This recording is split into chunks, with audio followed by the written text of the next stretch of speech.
이번에 등장하고 있는 북이스라엘. 북이스라엘의 제9대 왕 여우라 왕의 바로 그 시절에 엘리사가 사역을 진행했던 바로 그때에 일어난 이야기입니다. 엘리사는 영이 열려있는 사람이었습니다. 우리가 일상을 살아가면서 영적으로 깨어있는 사람이 있고 영적으로 둔감한 사람이 분명히 있습니다. 하나님께서 성령 안에 우리의 영을 열어주시면 영적인 안목이 열릴 뿐만 아니라 생각하는 것이나 말하는 것이나 행하는 모든 삶이 달라지게 되어 있습니다. 그래서 깨어있는 사람을 지혜 있는 사람이다, 하나님 앞에 성령 충만한 사람이다, 이렇게 표현할 수 있는 것이죠. 우리가 역사 이래로 보면 남유다보다도 북이스라엘이 훨씬 더 타락하고 하나님을 떠난 사람들이 많았죠. 왕들도 마찬가지였습니다. 그러나 그 중에 굳이 옥석을 가리라고 한다면 오늘 엘리사와 같은 하나님 앞에 충성하고 헌신했던 믿음의 사람, 바로 이 선지자는 하나님 앞에 깨어있는 사람이었다는 겁니다. 시대가 아무리 암울한 시절이었다 할지라도 그때에도 하나님은 쓰시는 사람을 세워서 쓰신다는 거죠.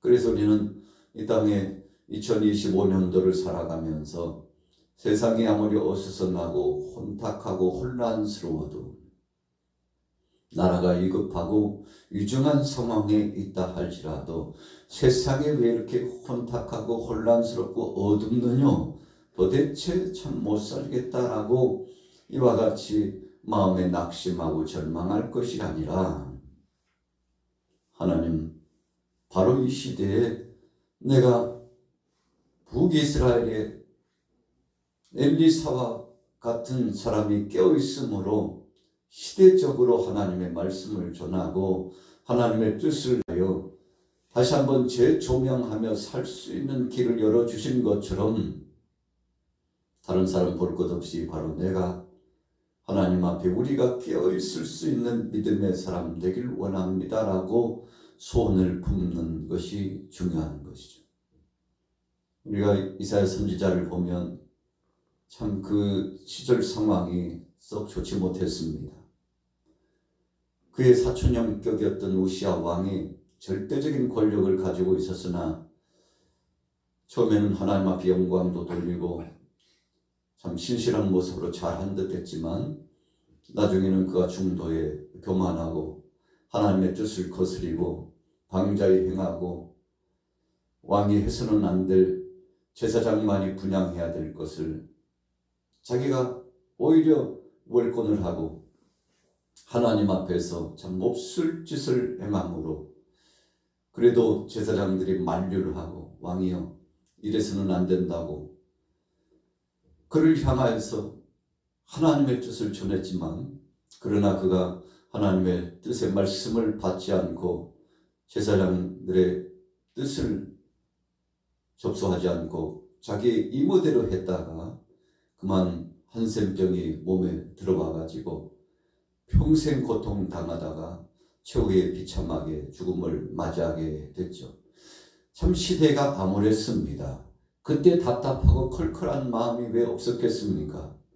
야, 세상에 절대적인 권력을 가졌던 왕이 하루아침에 이렇게 초라한 신세가 되다니 하고 거울처럼 보고서 어떻게 해야 되나 하고 성전에 나가서 간절히 기도하는데 하나님께서 그때 이사야 선지자를 세워주신 거 아니겠습니까?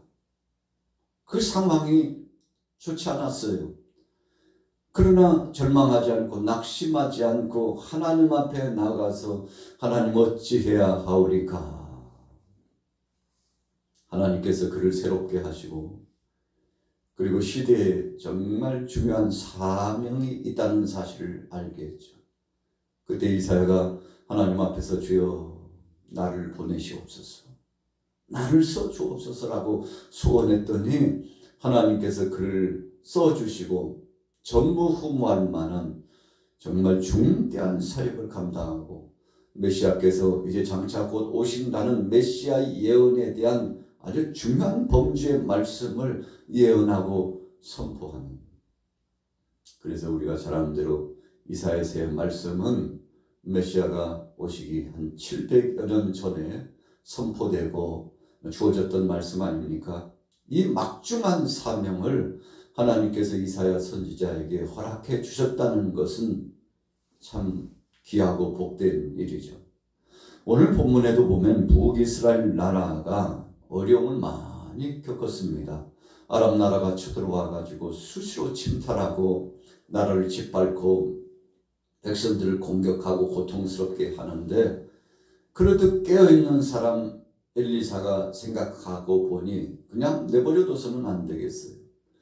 그래도 하나님의 백성들인데 하나님이 사랑하셔서 세우신 왕인데 그 왕을 돕고 그 백성들을 보존해야 되겠다고 생각해서 하나님께서 그에게 영만이 열리게 해 주셔서 모든 상황을 미리 알게 하셨습니다. 아람 나라의 거리가 얼마입니까? 그 먼 거리, 아람 나라 왕궁에서 일어난 일, 아주 긴급한 회무의 일, 아람 나라 왕이 계획하고 있는 모든 것, 이 정보를 하나님께서 엘리사에게 알게 해 주셔가지고, 우리가 천리기라고 그러지 않습니까?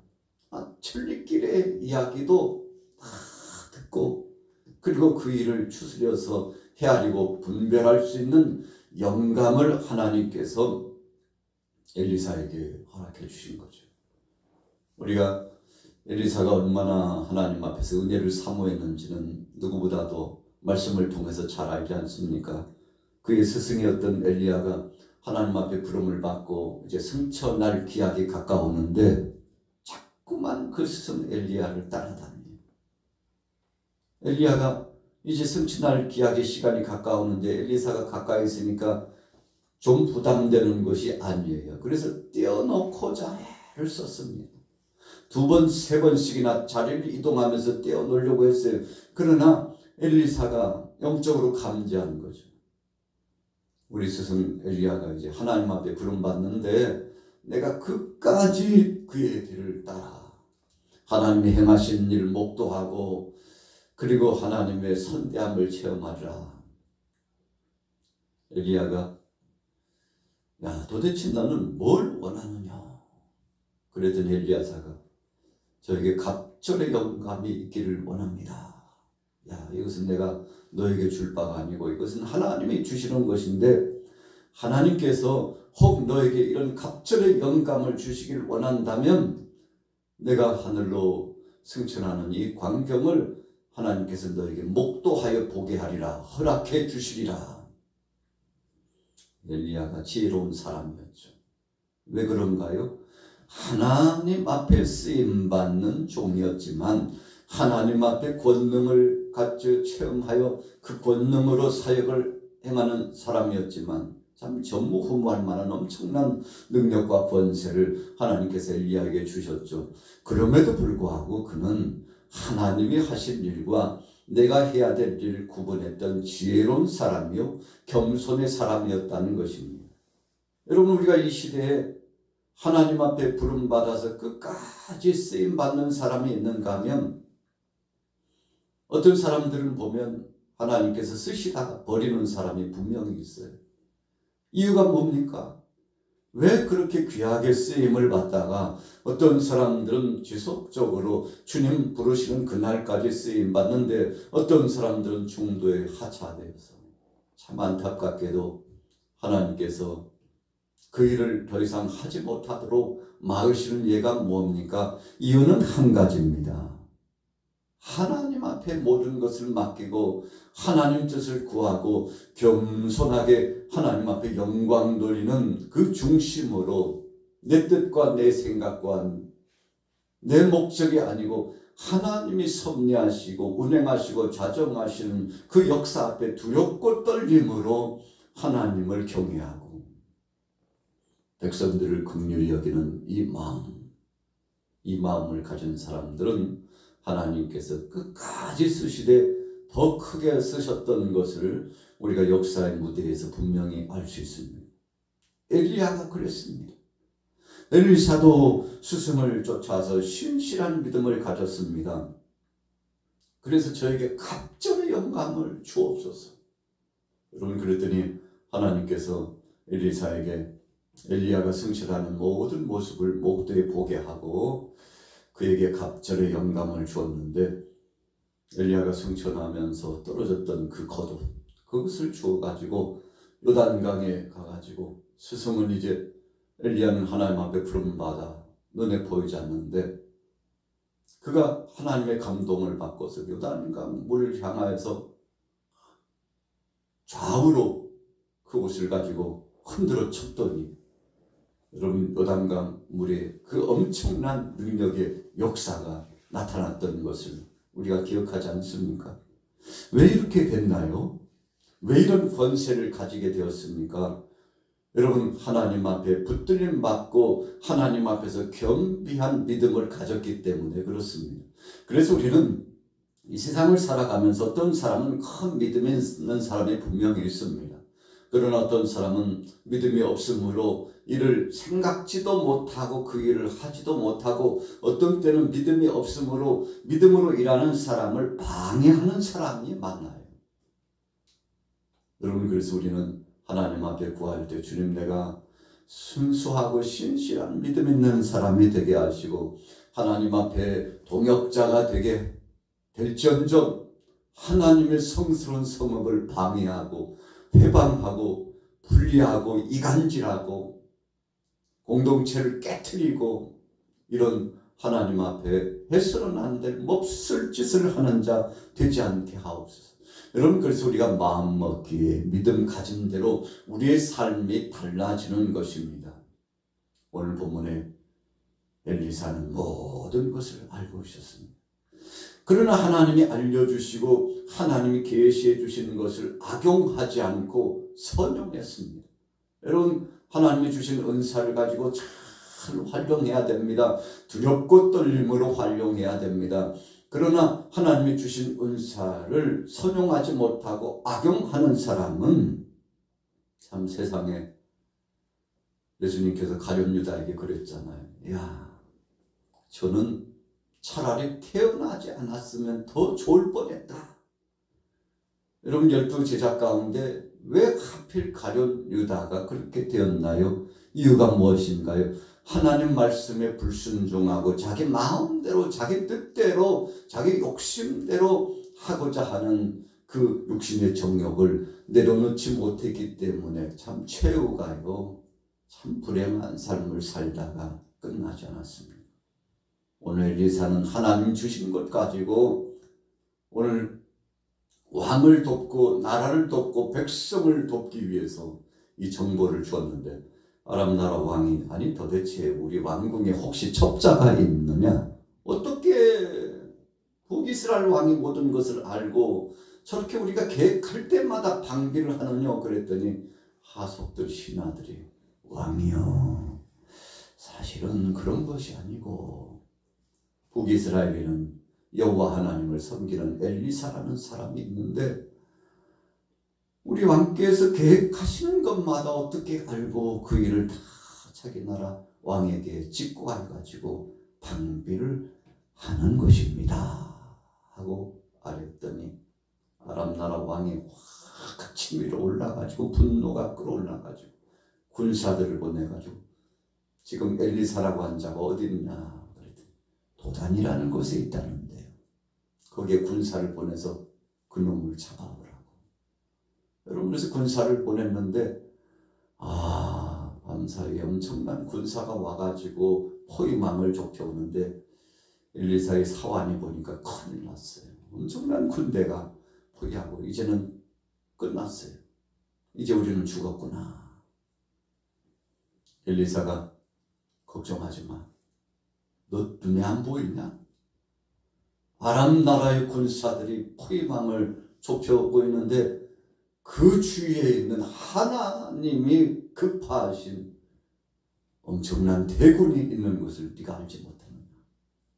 그래서 하나님 이 종의 눈을 열어 주옵소서 그랬더니 하나님께서 종의 눈을 열어 주시니까 이야, 하나님께서 급파하신 천군 천사들의 이 엄청난 군대가 호위하고 있는 것을 알고 위로를 받게 되었던 것이죠.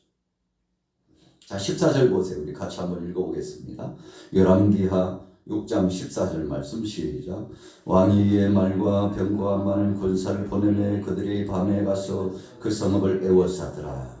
하나님의 사람의 사원이 일찍 일어나서 나가보니 군사와 말과 병거가 성읍을 에워쌌는지라. 그의 사원이 엘리사에게 말하되 내 주여 우리가 어찌하리까 하니 대답하되 두려워하지 말라. 우리와 함께한 자가 그들과 함께한 자보다 많으니라 하고 기도하여 이르되 여호와여 원하건대 그의 눈을 열어서 보게 하옵소서 하니 여호와께서 그 청년의 눈을 여심해 그가 보니 불말과 불병거가 산에 가득하여 엘리사를 불렀더라.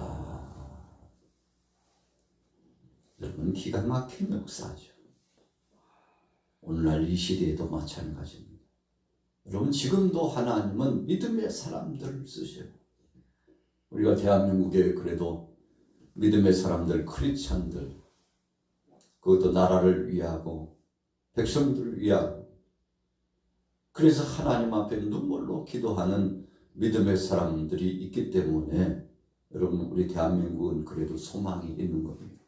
우리가 영적으로 둔감해서 세상을 분별할 수 있는 지력과 영역이 없으면 그냥 아무 곳이나 따라가고 아무 일에나 쫓아나가서 하나님의 뜻을 거스리고, 그래서 정말 해서는 안 될 일을 범할 수 있는 것이죠. 그러나 영안이 열리고 시대를 재조명해 보면 하나님께서 기뻐하시는 일이 무엇이고 하나님께서 기뻐하시지 않는 일이 어떤 것인가를 깨닫고 알아서, 여러분, 오늘 엘리사가 그랬던 것이고, 야, 큰일 났다. 이러다가 나라 큰일 나겠다 하고 하나님 앞에서 겸비하여 하나님이 보여주신 계시 역사에 따라서 정보를 주고, 심지어는 자기 사환에게도 야, 두려워하지 마.